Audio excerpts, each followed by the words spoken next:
Good afternoon, everybody, and welcome to session 1 of day 4, week 3 of ALYFE Connect, our very first virtual event brought to you exclusively by ALYFE Group. Today, we are delighted to welcome back a host from last week's edition, or this week's edition, I should say, to be a guest speaker for today. Gabriella Robinson, professional master of ceremonies and former beauty queen, is here with us to talk about her journey through the industry on both sides of the entertainment curtain, as it were, her beauty tips, and how she's been surviving during this MCO period. And to host her, we are also delighted to welcome Mr. Jonathan Case, founder and creative director of Case Creativity, and also a very accomplished MC himself. So I'm going to take a back seat and hand over to the professionals and let them do their thing and let you guys enjoy the session. Thank you very much to the inimitable Jacob Weber, who's also a fantastic copywriter and a great virtual host himself. And without further ado, let's have a drum roll for our guest of the day, Miss Tourism International 2011. What an excellent entertainer, ladies and gentlemen, Gabriella Robinson. How are you doing? Thanks for that, John. Thank you for the introduction, and of course, thanks to Jacob as well. And hello to everyone who is watching us on ALYFE Connects. How are you doing, John?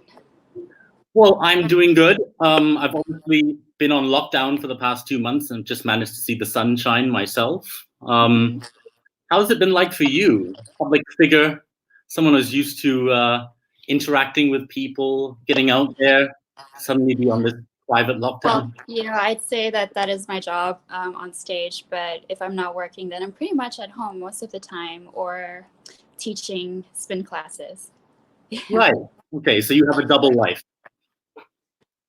Would it be a double life? No, I think it would be a well-balanced lifestyle. That's what I would call it. Well, I think it'll be interesting to see from our audience. Hello, everyone. Thanks, guys, for saying hello and joining us here for our coffee talk today. I think it'd be interesting to see from our audience, if we could do a poll at all, how many people here know you as a host? How many people know you as a beauty queen? And how many people have actually been to your, do you call them spin classes? You do them at Fly Cycle, don't you? Yeah, spin classes. So we call them rhythmic spin classes at Fly Cycle. Yeah. Right. And your whole story is you started off originally as a beauty queen. Then you became a host. Then you became an instructor. Is that right? Yeah, that is the correct timeline. I had actually graduated from theater and film production first. And then I came back to Malaysia, and then the entire, beauty queen contest took place. Mm-hmm. Yeah. So people who wouldn't know you might think, okay, what an outgoing personality, right? She teaches on stage, she instructs, she's got a resonant voice. I know as a fellow MC that sometimes we need to play up our characteristics on stage a little bit. How different is like Gabby? I would say that we do, and that is a job. It's something that I'm very passionate about, and a lot of people like yourself and other people, they do say, oh, but when we speak to you in person, you're so soft-spoken, right? And you come off really shy, and it's true. Yeah, I'm actually quite an introvert most of the time. But then when it comes to presenting on stage, that's the challenge for me, my personal challenge. Yeah. Are you an introvert or an extrovert right now? A bit of both, maybe. So when not on stage and not in front of a camera, quite a different side of your personality would come out?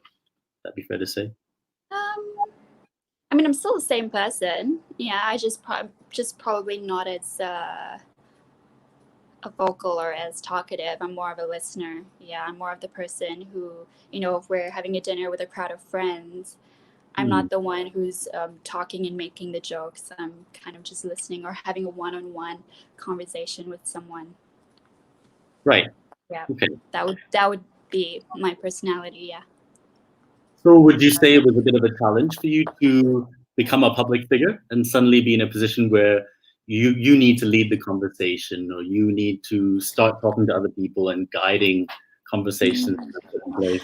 Oh yeah, I think initially maybe not the beauty queen section of my life, but when I had to transition from being a beauty queen model into being a live host, I think that was a pretty big challenge for me. I think first it was, having the confidence to get up on stage and speaking to a lot of people as myself. I find it very different to theater, which is what I studied. Because theater, where you're playing characters, you have your lines, they're memorized, they're rehearsed over and over and over again for a long span of time. That when it came to emceeing and you had to be yourself, and I like to say, present your authentic self, right? Initially, the start was a challenge for me. Yes. I suppose it's difficult when your authentic self is not a talkative person. I suppose so, but like everything else in life, you just put in some extra time, put in some extra effort, and then you just get better at it the more you do it. Right. So I can attest to that. I know you fairly well, and I know that you're someone who's always believed in applying yourself to new ventures, trying new things out, not being afraid to expand your horizons. Oh, so yeah, I think it's good now to, I think it'd be good to take us back a little bit, because people know you as the person on stage or the person wearing the tiara. Before all that happened, a question which you must get from a fair few people: where are you from? What were you born in question? The famous question: where are you from, or what are you? Yeah, so I'm Malaysian, right? And dad is English, and mom's from Penang. She's Indian Chinese. Okay. Yeah, so that's the mix. And I grew up here in Kuala Lumpur. The only time I've ever spent away from home would be during university. So you were born here in Kuala Lumpur and you grew up here. Okay. So you'd call yourself a Malaysian and a KLite. Do you have a dual nationality going on here? No, I don't actually. Huh. And even if I did, I don't think I would say that on camera. Oh, you wouldn't? Absolutely, you're 100% right there. But no, I am Malaysian. Yeah, I hold the blue IC just like our other friends who are from here. Okay. Yeah. So you were crowned Miss Tourism International in 2011, right? Yes, which actually is my second pageant. My first pageant was Miss Universe Malaysia, where I got Miss Runner-Up. First runner-up. And then a week later, the owner of Miss Tourism International called me, and he had asked me to represent Malaysia. So in that year, and in a span of maybe 2 months, I was in 2 different pageants, which were about 3 to 4 weeks long. Yeah. And, usually, in between pageants, if you win a local pageant, you have a span of time to prepare where they groom you, right? And how to speak, how to dress, how to walk. I didn't get to have that opportunity because it was literally back to back. Yeah. So you came into this whole experience never having modeled, never having walked a catwalk in your entire life. Yeah, until I joined Miss Universe. That's right. And so the local Miss Universe. Yeah. Right. So that was sort of like your training ground for you to learn all of these. Yeah, and it was tough because, growing up, I would say I was a bit of a tomboy. I wasn't very girly, wasn't into the whole hair and makeup thing. And even in college, the only time we use makeup is during theater productions, right? If we're not on stage, then it's just, ponytail, shorts and t-shirt, flip-flops. Yeah. I've noticed which is also still the case sometimes. Okay, yeah. Again, off stage and on stage personalities, right? Yeah. Right. The whole purpose of this session here is to get to know the real you behind the tiara and behind the makeup and all that. Was it actually something you had envisioned going into? I'd imagine, I guess, as a tomboy, you had different plans for your life. You see, I was very passionate about theater. Everything I wanted to do was about theater, about the stage. I never had it in my mind actually to do it. And I remember I graduated and I came back to KL, and it was in the paper, that they had casting calls and stuff. So I just put my name in just to take the chance and see where that would go. Then I went through with Miss Universe. Yeah. And then, the other one. Right. Mm. Besides acting, was there any other childhood dream of yours? What did you want to become? Pilot? I wanted to, yeah, exactly. What? I wanted to be a pilot. Yeah, you got it spot on. Yeah, I wanted to be a pilot. Okay. An international pilot flying over oceans and time zones. Yes, that was the dream. Yeah, but I mean, as reality have it, some of us are. Yeah, I was fortunate, but I think going into piloting school would have been a little costly on my family. So, yeah. Yeah, that is quite a pricey endeavor. Yeah. Yeah.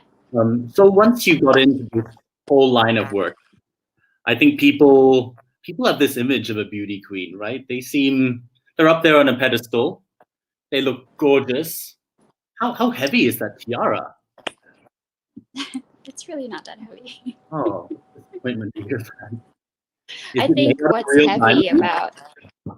think what's heavy about the tiara is it's not its physical form, but the responsibilities that you have for that 1 year after you win, and how best to not just represent yourself, but represent your country, represent the organization and the brand that holds the title. So that can be slightly heavy, and expectations, sometimes people's expectations. And I think I was also quite young. I was 21 at the time. Yeah, so I think just out of university, it was challenging. Yeah, to get out of my shell every single time was really challenging. But I met a lot of people. I learned a lot. I learned a lot about the fashion industry as well, which is also something I never thought I would be in.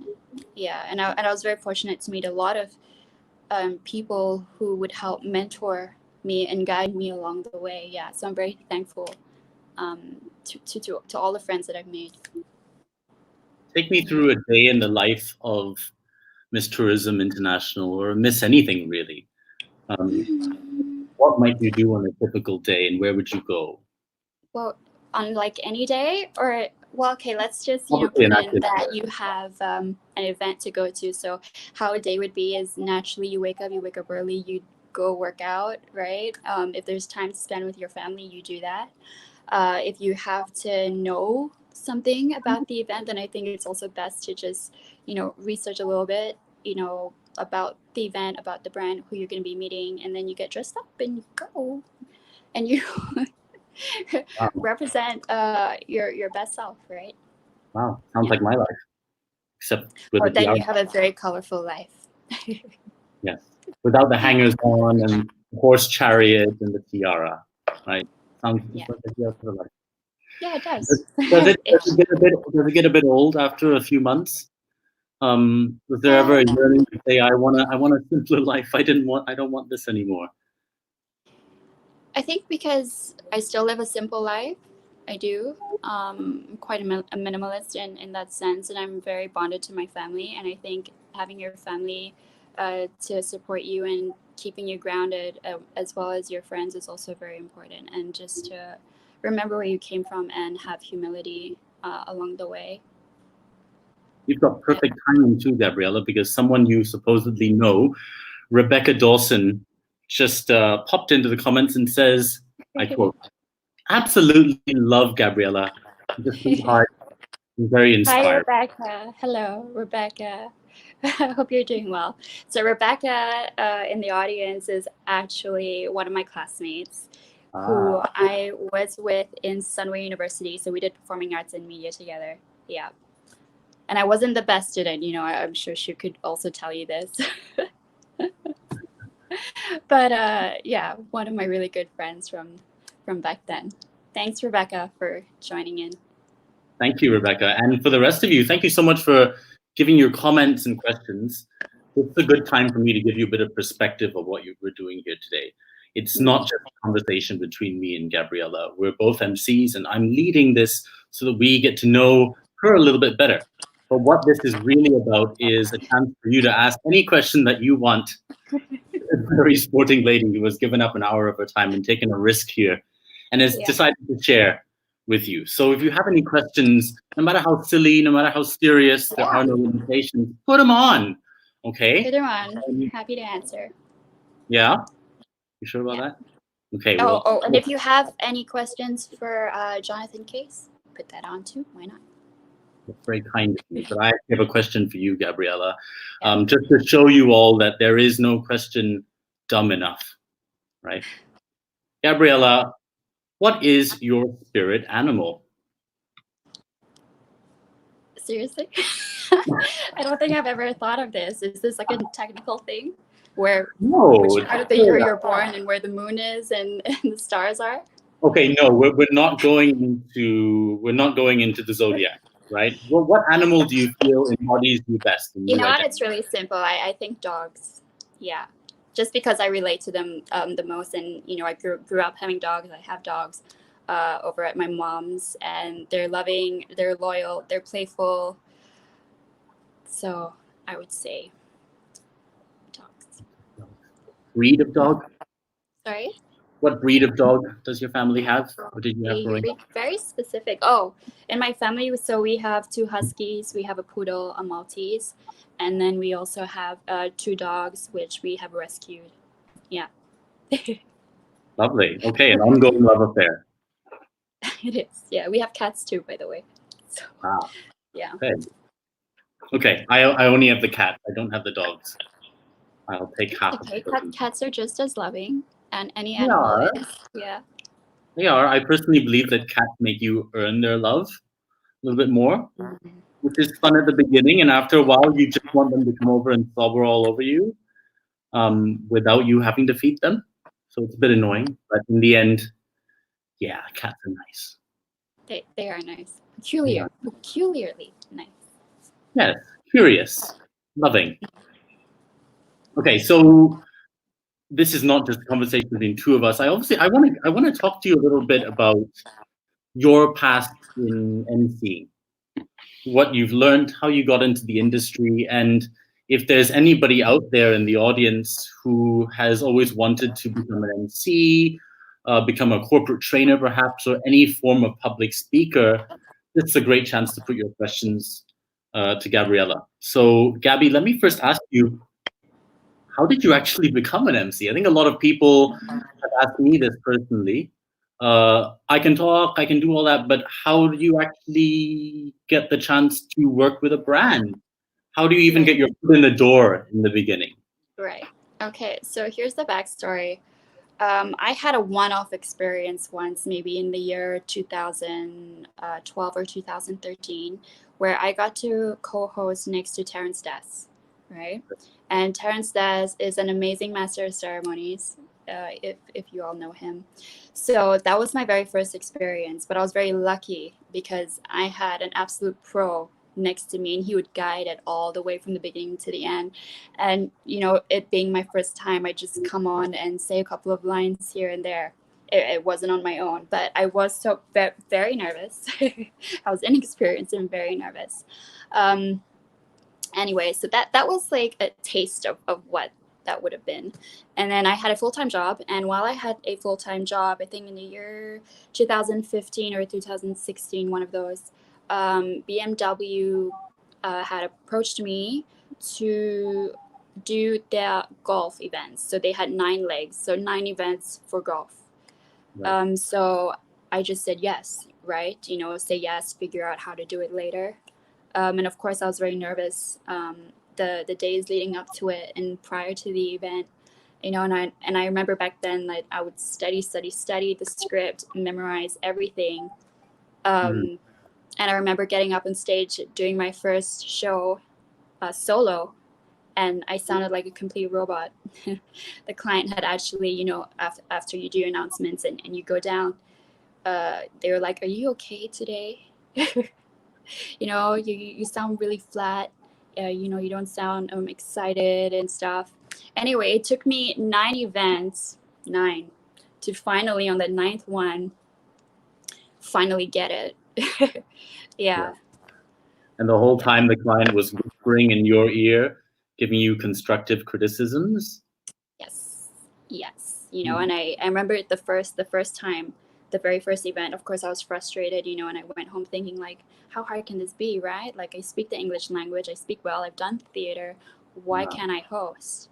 You know, and then eventually I realized I wasn't being myself, I think. Yeah. So I even wrote a blog about this, and it's on my website, and the title is Speaking from Your Heart and putting forward your most authentic self every single time, right? Because after you know your content, you know the brand, you know your audience, I feel that the best way to connect with them straight on the get-go is to just be yourself from the very beginning, because you only have a couple of minutes to capture their attention. Yeah, and I feel that when you can be authentic, when you can be vulnerable, and connect on, you know, telling stories, connect on an emotional level, even people can relate to you better in that sense. I feel when they can relate to you better, you know, they also give you respect in return as a speaker. Right. That all sounds great in theory. And Yeah. we all want to be our authentic self. But it's Yeah. the hardest thing in the world to do, isn't it? It is, but who else would you rather be, right? Why would you want to be insincere in any way? You know, I think a lot of time we have this image in our head of how a presenter is, how they look like, but I think it takes a lot of practice and more experience to be able to handle a huge crowd, or to stand up there with lots of confidence. This is my take anyway, right? I think some people are just naturally like enthusiastic, extrovert. They can get up on stage and boom, you know, they do it. Yeah. But I just have a very different take on it, I think. Would you say that it's been a benefit for you in a way to be a somewhat introverted MC? When you look at other MCs out there, a lot of them are, I wouldn't call them loudmouths. I might call myself a loudmouth, but it might be harder for someone who's always talking about themselves to relate to the purpose of something. Do you think it's helped you that you're a bit more introspective? I don't know. I wouldn't assume that people are not introverts, because if I get up stage and, you know, you see me doing that, and then I tell you I'm an introvert later, you wouldn't think the same. Yeah. And actually, people don't really go on talking or boasting about themselves on stage. I don't think I've ever seen an MC do that either. Yeah, I've never seen someone go up on stage and say, "Hi, I'm an extrovert. I like to talk." No, or just boast about themselves. No. Yeah. Yeah. So I'll never assume that someone is a certain way. Yeah. Okay. How did you get to a point where you felt, okay, I am in a position now where I feel confident in connecting to the purpose of this event and what I authentically think about that? Were there any exercises you did? What was the journey that you went through to get to that point? You know, I think I call this my backstage pattern of practice. And I think a lot of us MCs have that, especially when we're just starting out. I think it's very important for us to firstly know the itinerary of the event, know the flow, know the content, and know the intentions, right? So once I get a script from a client, for instance, then I break that script down, not by trying to memorize it word for word, but more by trying to pinpoint what my exact intentions are. Yeah. What are my intentions in this segment? What am I trying to get across? What's the objective? And I think once I understand the entire content, the flow, I find that helps me just host with ease and with my own personality, rather than memorizing it word for word and then getting up on stage and suddenly not know what I'm saying, or words are just coming out, but I'm not understanding it. Yeah.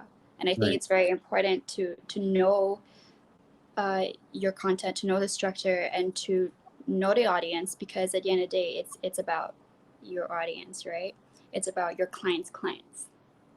Yeah. They're the ones in the room who's watching you.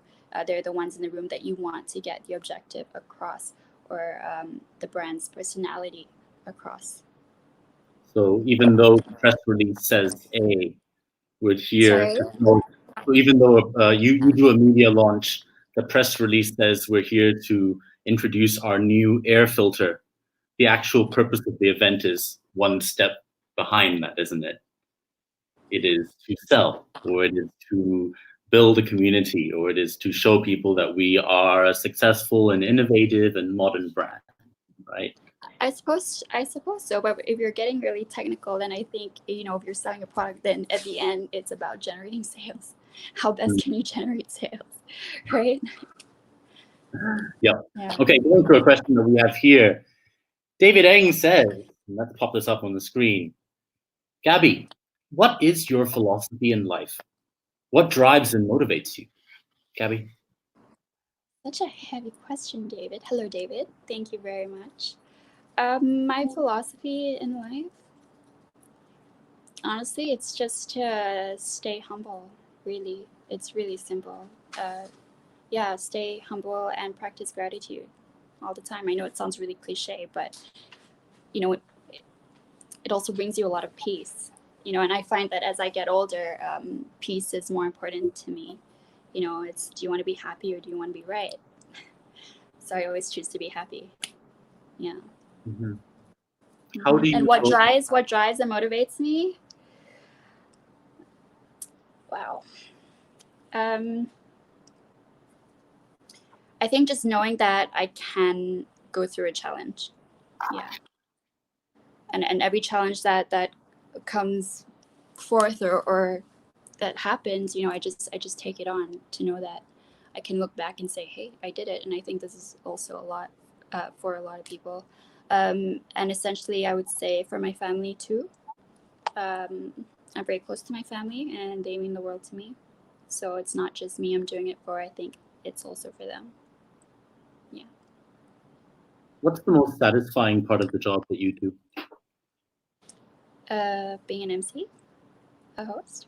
Well, Connecting with people, really.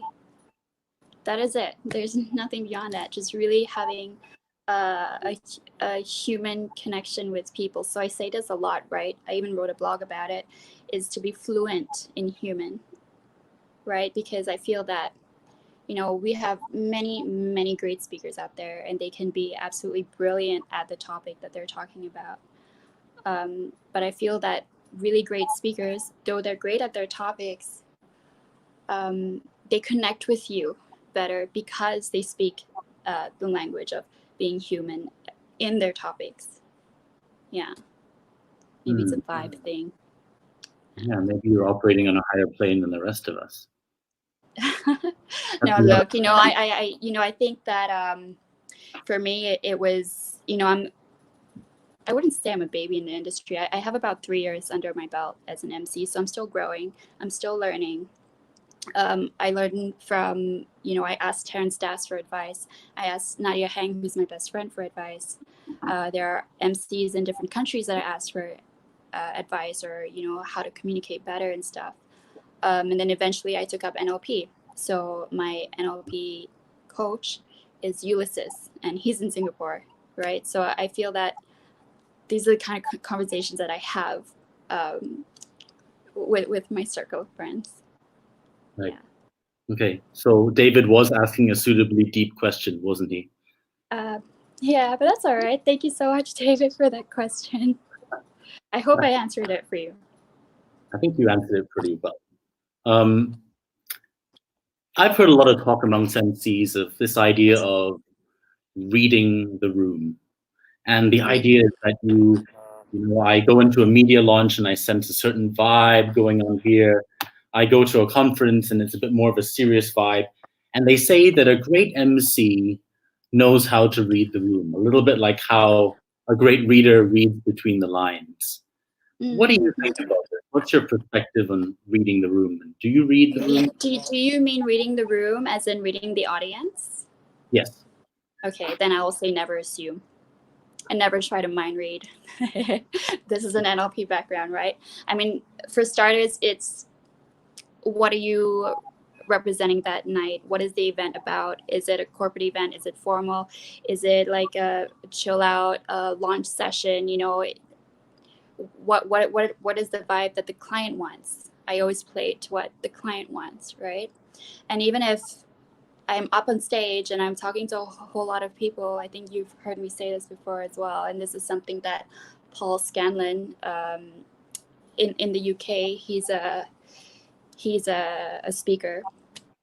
He would say, you know, don't just speak to the people who are in the front row, but speak to the people who are at the back of the room, right? And in technicality, it's because if you're just speaking to the people in the front row, you're really waiting for a reaction, which would probably put you off your MC game if you see that you get no reaction, you know? And just because people don't give you a physical reaction doesn't mean they're not listening to you, doesn't mean that they're not interested in the speech that you're giving. Yeah, and it's very important to speak to the people at the back of the room to keep it as a whole, right? That your presentation is not just to impress your client. It's not. It's really about the other people who are around. Right. You're here for the service of the whole event. Yeah. So I don't know about reading people. I mean, I've had experiences where it's a lively event, but then people don't really clap. But then at the end of the show, they're like, you know, they walk past you and they're like, oh, thank you, we had so much fun.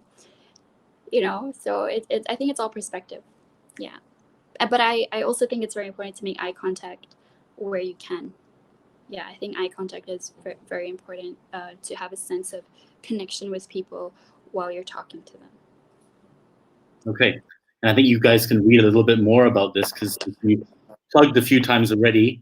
At your website, www.gabriellarobinson.com, you are putting up some blog posts about things that matter to you, things that inspire you, and practices in your daily life that help you become a better host and a better person. Yeah, it's there. Thank you. Thank you, Jacob. Yeah. Moving on, we've got a couple more questions here. And the first one from Howard. Howard says, Howard must know you. Hi, Gabriella. Hope you are well. I got a question here. Can I know who has inspired you in your life and why? You know, this is a very simple answer for me to give you. I would say it's my mom. My mom, because she's a single mom of 5 girls. Yet she's, you know, dedicated her entire life to raising us the best she can. And she is so selfless in that sense that if each of us had a problem in the day, she's there. She's there for each of us to help each of us out. I mean, and even at this age, at 30, right? She's still there. Yeah, and I suppose, you know, I was quite a softie growing up, and I would have a lot of conversations with my mom, you know, about, you know, when we're younger, we're very caught up in what people are saying and why they're saying it. And I think my mom has, being a tough cookie that she is, has groomed me in the sense to have thicker skin in that way. Yeah. So I definitely say my mom, because I don't think I could single-handedly take care and groom and grow and educate 5 girls. Yeah. One girl sounds Thanks, tough Howard. enough. Sorry? I said one girl sounds tough enough. As any man on earth would tell you. No, that you're so stereotyping there, John. No, what I mean is any man who has a woman in his life says one is enough. You know, she takes up enough of my time. Imagine in that sense, I should hope so, yes. Yeah. A couple more questions here. Andy's great at asking questions. Andy says, Gabby, what do you prefer? Hosting in live events or TV shows? You know what? Live events, hands down. Oh, yeah. Live events, hands down for me. You have one moment to really make it count, and I love that. And I think ever since I studied theater, it's always been that. And I just feel it's more real. The connection with people is more real. Living in the moment is more real to me. Yeah. So I've always chosen to do live most of the time, but times are changing now. So I think it's time that I need to adapt. Yeah. It's still live. It's just IG Live or Facebook Live. Yeah, or TV, or recording for TV, right? Yeah. Andy has another question. Oh, he does? Yeah. He does. He's not done. He says, oh, actually, this is a question for the both of us. Wow. A question to both of you. Is there anyone you'd like to co-host with in future events? Lady Smith?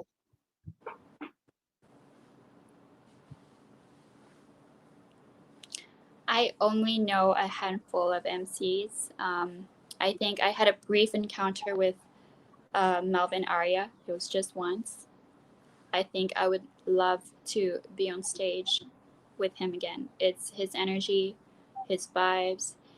We did an event where the room was over 1,000 people, and he just had it. You know, like sometimes if we're up there and there's that many people, we're only getting maybe the front half.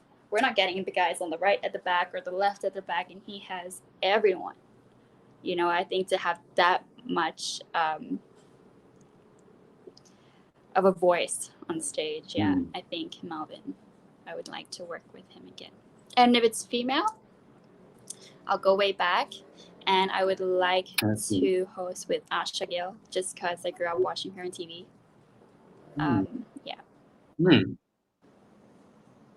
Okay. Who would you want to host with? Okay, I got to be honest. I like to go onto YouTube sometimes, and I've got a few American MCs who tend to be male, I guess. I see them as sort of something to look up to. I'm a bit stumped right now because I can't remember the names, but I can tell you that if you go online and you search for American male MCs who do conferences and symposiums, these are the kinds of people who I love, because they not but they do so in a way that's also rather humorous. They manage to engage people and get people to understand a serious message while letting them have fun. But if you could pick someone who's from here, who's Malaysian, who you haven't worked with before, who would it be? Ooh. I would probably say someone like Melvin. Actually, because I look up to him. He has the ability to engage the entire room. He has an electrical energy, which I would like to know more about. I would have loved to have learned more from the late Datuk Mahathir Lokman, who was a great formal MC. He was someone who I viewed from distance many different times. He managed to deliver a very serious message, but he got people laughing at the same time. He was someone who, I know you don't believe in this term, but he knew how to read the room. And he did so without even needing to call it reading the room. He just had a handle on things. He had a joke in his pocket, and he had a message up his sleeve, and it was just always there. So in case I remember him. I'm more of a corporate conference symposium style MC. What would you call yourself if you had to pick? Would you not do that? There are different types of MCs, right? For those of you who don't know, there are annual dinners, right? There are conferences, different ends of the spectrum. Then I guess we put media launches somewhere in the middle. So far I've done a bit of everything. It would be difficult to choose a specific niche market at this point in time, because I only have about 3 or 4 years of experience under my belt. So at this moment, I'd say I'm very open to just learning and continuously learning the different styles and about the different industries that we have. Always keeping an open mind. Always. Yeah, there's always so much to learn. You never know it all. Never. I think it was the famous entrepreneur Richard Branson who said very memorably, whenever someone gives you a new opportunity in life, say yes first, then figure out how to do it after. Exactly. Just like that. Just like that. Okay. So while we're on the topic of pearls of wisdom from Gabriella, I've given Gabby a little task, which she's to complete at the end of the show, which is oh, don't pretend I told you. You're going to share with our audience today a few pointers directed at people who are looking to build more of a presence in the public speaking, emceeing, hosting industry. Just a few things that they can take away, practices they can do in their daily life, content they can perhaps create. I'm going to get back to that later, Gabby, so you're going to have a bit more time to think about that. Okay, sure. But in the meantime, guys, don't forget to put your questions in. We've got around 15 minutes left. If you put your questions up, I'll put them straight to Gabby. But in the meantime, I'm going to go ahead and ask you this, Gabby. How do you keep that great figure and that curly white skin of yours? What is your fitness and beauty routine? You know what? It's from being a spin instructor. Ah. I'm kidding. I think when I was younger, sorry, Blabber. When I was younger, I was a dancer, so I think that was very easy, right? It was always dance rehearsals on the go. I think as I got older, though, I really enjoyed lifting, just heavy lifting. I wasn't ever a fan of cardio, as in running on the treadmill or running outside. It wasn't something that I enjoyed, but I enjoyed lifting or dancing. Okay. And then so what happened in the year 2017, then I was diagnosed with autoimmune disease, right? For Hashimoto's, which took a toll on me physically because prior to the diagnosis, I was always exhausted. I was exhausted. I'd get enough sleep. I'd, go to the gym. I'd work out. But by the time it was 3 or 4 p.m., I was done, right? Or by the time I was done with the show at night, I'd be out cold until the next day up till about 12 or 1. So this tiredness was what led me to try and find out what was wrong. And then my family and I, we found out what was wrong. So that's where I suppose the spinning came into being. What I wanted to do was to just try to train my mind to be stronger than how my body feels. Because I feel that even with treatment, even with medication, I am still a little bit tired. Yeah. So that's when I decided in last year to take on being a spin instructor, and it's very different. Being a spin instructor, even though you're still communicating, I think you're communicating in a very different way, and it's a very humble community of people who just enjoy keeping fit. Yeah. But anyway, yeah, so those are some of it. So now it's, we're on MCO, so I don't get to spin. So at home, it's just a lot of body weight exercises, that we see that's going about on Instagram. That's it. That's what I'm doing. And sometimes I do it twice a day. If I don't have anything else in the day, I have to do it twice a day. Same thing, continuously just trying to train my mental health, or I should say mental stamina. Yeah. Guys, I have to say, full disclosure here, I've gone to one of Gabby's classes, and I left the class with my mouth open because A, I was so exhausted, and B, I was wondering, how does this girl manage to spin at like 120 RPM or whatever it is, while shouting at the top of her voice, whilst knowing that this guy is slacking off to the left and that person's technique is wrong? Gabby, how does someone do it? I mean, I think we see fitness instructors as, okay, they're good at their job, but when I actually saw you up close and personal, is there a trick involved here? Is there a little someone spinning it behind it? How do you I do think it's just to really enjoy what you're doing, as most things in life, right? As long as we have some form of passion for what we're doing, we don't think about how tired we are or any of that. And I think I kind of just get lost in it. Like the moment class starts, you're there for other people. The same thing as emceeing, you're there for other people. You gotta get them to deliver their utmost best if they can, of course. This is still our human body, it's not a machine. Yeah. Are there any other side professions or side gigs you'd like to take on aside from being an instructor and a host and an occasional model or beauty queen? Well, you know what? Like right now, the industry is changing. I think for everybody, right? And especially for us who do events, or live events for a living. So at the moment, I think it's just possibly reach out and do voiceovers, reach out and get a hang of doing a live virtual video. Yeah. Right. Okay. Yeah. It is quite an uncertain time for MCs. Certainly has been several months since bookings have come in. Very much so, but I think a lot of people are being very creative right now, whether it's going live or on their IG or live on Facebook or even like ALYFE, right? Creating this platform for all of us like-minded people and lifestyle community to come together. I think people are really just doing their best and being creative and finding new opportunities for themselves. So that's Right. what we have to do at the moment, to just try and persevere. Right. So if there is anybody out there who'd like to talk opportunities with you, what's your IG handle? Let's plug that in. Oh, it's just Gabriella Robinson on Instagram. Plain and simple. Drop me a message anytime. This is why we need to name your child a unique name, so they don't need to put a 1, a 2, or a 10 behind their IP handle. I think I just got lucky. You have a unique name. Thank you so much, John. So we're reaching the end of the last 10 minutes of our little conversation here.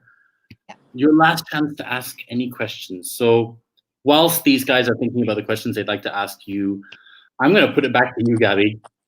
A few tips to share with potential public speakers.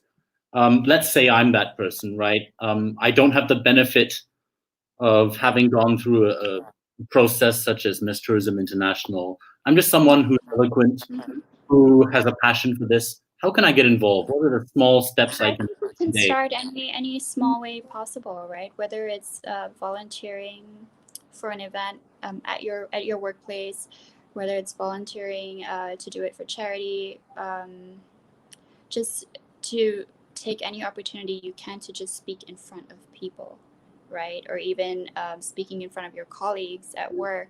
I think just being able to stand in front of people, no matter how small the crowd, is still a work in progress. You know, and if you're able to capture footage of yourself just doing those small jobs, you know, that can all be combined to be your video reel at the end. And I think, you know, don't worry about making mistakes when you start. I made a lot of mistakes. I really did. You know, but just by repetition and of course then becoming a bit more technical, just so I could grow a bit more. You know, but if you can, like things that I would do when I first started, it's like I would write on little pieces of paper different topics. I put in a hat. I put my camera in front of me and I just pick a topic and just try to improvise and talk, whatever it is, just talk, right? I mean, there are also, you know, there's Toastmasters out there. There are many MCs who have their master classes. I'm pretty sure like Nadia Hang is working on a master class right now. A couple of MCs are doing that online. So if you just look them up, it should come up and you can sign up for that. You know, you kind of just want to know what happens in the process of MCing.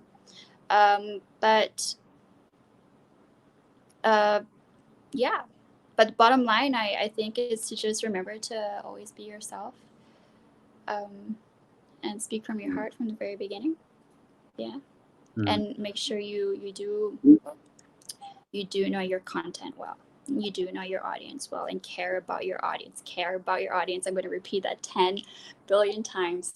Care about your audience. Yeah. I think you've also had the benefit of having great mentors throughout your emceeing career, haven't you? In the initial beginning, oh my goodness, I didn't. But I think because like maybe the year that I decided, okay, I'm gonna really try this. I think I've been very fortunate to have very kind people around me who are willing to help me, even though they are in the same industry. So yeah, I really appreciate these people. I do. Right. So that would be your one, I think that's the one thing that you take away out of this, guys, is always care. Don't be afraid to ask for help, yeah. Don't wait to ask for help, right? Yeah, don't be afraid to ask for help, you know. And the same thing, if you are an MC and you don't understand something with your client, don't be afraid to ask any form of questions, because you still need to know, right? It's better to be over-prepared than under-prepared at the end of the day. Yeah, so people are out there to help you too. Yeah, just gotta ask. Right. Future plans, Gabby? Once this MCO or conditional MCO is over, what's the one thing that you're looking forward to doing? Well, you know, I really can't wait to get back to actual work, but I think, you know, everything's up in a blur right now. I think it's just to find different opportunities at the moment, to try and to have a sustainable income. Yeah. So I don't have any physical plans in place at the moment. Okay. That's why they call it a conditional MCO. Yeah. We're just waiting. We're all just waiting to see what happens. Yeah. But thank you so much. Sorry. Sorry, go on. No, go ahead. Go. I was going to ask you, because speaking to people during this MCO, there's been a lot of unusual and amazing learning that people have taken out of it, right? We can always see things as the glass is half full or the glass is half empty. And if we see the glass is half empty, we think about the things which we are missing out on. What does the glass half full Gabriella see from this MCO, and what is she grateful for? I'm grateful my family is safe and they're healthy. I mean, yeah, as for everyone, right? And the people that I know are safe and healthy. I have food on the table. I have a roof over my head. You know, those are the fundamental things are what I am happy for. Yeah. You say a simple message with great poise. Ladies and gentlemen, we are reaching the end of the session here. If there are any other questions, do put them to me, but I'm going to pull our friend Jacob Weber back in. Jacob, I know you have questions for Gabby. I'm right here, and you're right. Well, I think she's done an amazing job of answering a lot of them that I had so far. I was particularly amazed, and in a good way to hear, especially Gab, that you were a bit of a tomboy growing up. Now, I say this in the nicest possible way, because you are always so immaculately presented. You are always very, very poised, very, very graceful, and so on and so forth. Now, I know that comes with obviously life in the public eye, but you know, but I think it's also because, you know, where we meet most of the time is at an event. Very true. Very true. Okay. Yeah, but if we were to go have coffee or something, then I'd be in my shirt and shorts. Yeah. Well, it is hot out there after all, so I guess you've got to dress for the occasion, I suppose. You touched upon, I mean, one of the interesting lessons that that I know worked for you, and one of the key takeaways, which I think forms a very inspiring message for anybody out there who's maybe curious or anxious to try something new, or to go out there and really pursue like a personal passion of theirs. You mentioned that you agreed, like I think your first job, the golf job, right? Like you knew nothing about the sport. You didn't really know much about the job, let alone the sport. Well, I knew about the sport. Oh, right. But I didn't know things like how they awarded like winners and stuff. I didn't know how to present on my own.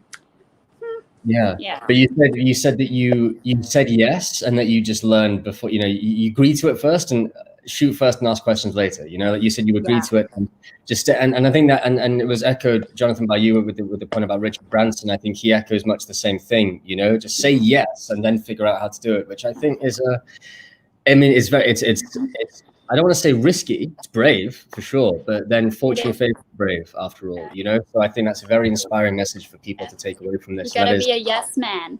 You've got to be a yes man. No, agreed. I think for yourself and your own abilities. Yeah, right. While staying true to yourself, you don't just sort of put yourself blindly out there. But there's a lot to be said for having the courage to be able to say yes, and having the conviction in yourself, the confidence in yourself, to know that you will teach yourself how to do it by the time the event rolls around or whatever.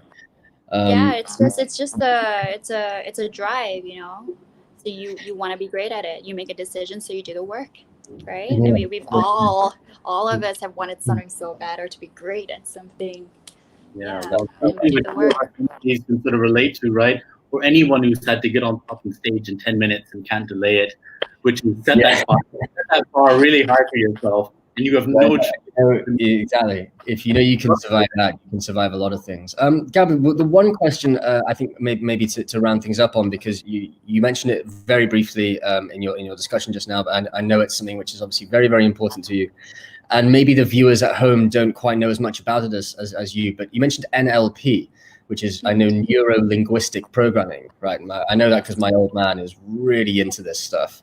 And it sounds kind of fascinating. I've never got as into it myself as he would like me to. But tell us a little bit as much as you can, because I know it's tough. There's a lot to talk about, but tell us a little bit, if you can, about NLP, about neuro-linguistic programming, and what it involves, what it entails. Well, neuro is the brain, right? We have the subconscious and the conscious, right? We also have our amygdala that holds our memories or our emotional patterns. Okay, that's the brain. That's for neuro. Linguistic is for language, right? The use of words that we use to communicate, and also our bodies, how our bodies communicate. So we can be communicating so excited here, but we're just ready to walk away because we're really not excited, right? Yeah. So that's as plain and simple that I can put it. But sometimes it's just like being able to communicate to someone, but reaching their subconscious mind and not their conscious mind. So you planted a seed. We don't use the term subliminal, but just so other people can start to understand that you plant the seed subliminally that gets them thinking about a certain content without making it obvious, right? I think a lot of politicians. Sorry?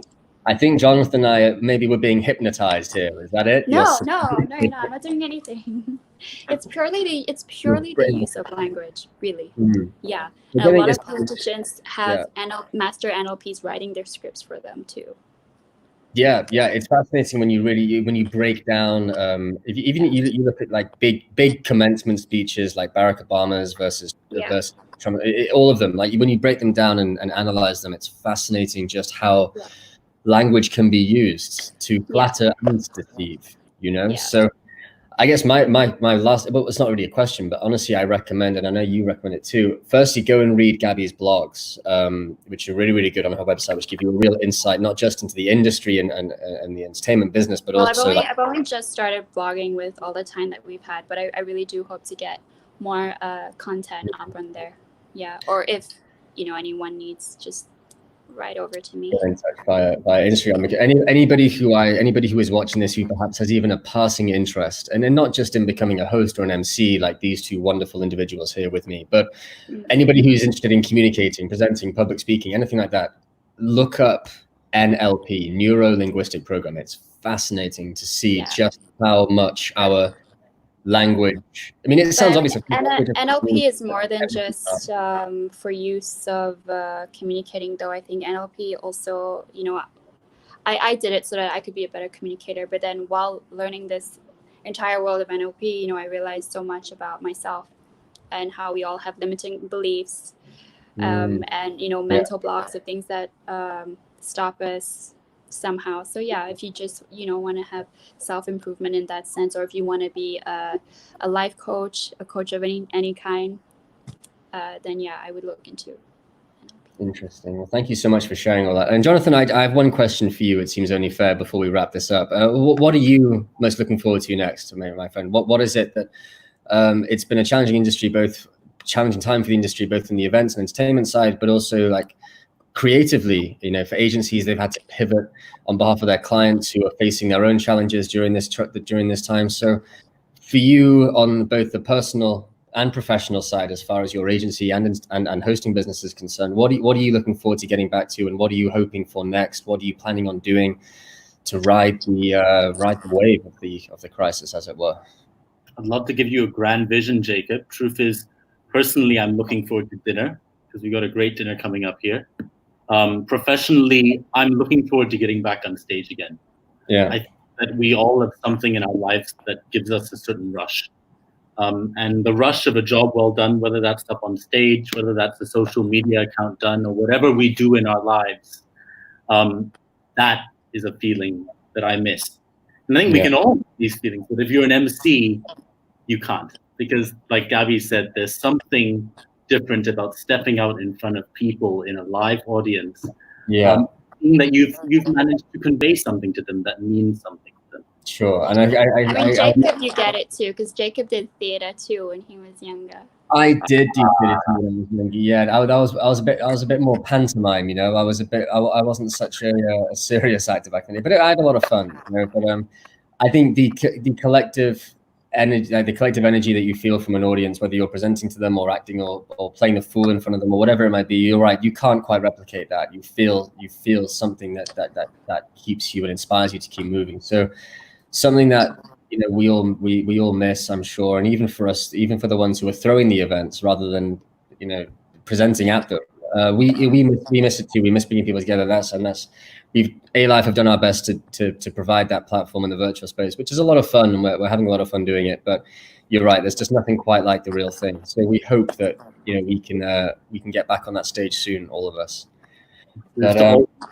Here's to all meeting up in the real world sooner rather than later. Exactly. Here's to that. I wish I could raise a glass, but it's still only just gone 2 p.m. It feels a bit early to drink, even for a Thursday. So have some coffee.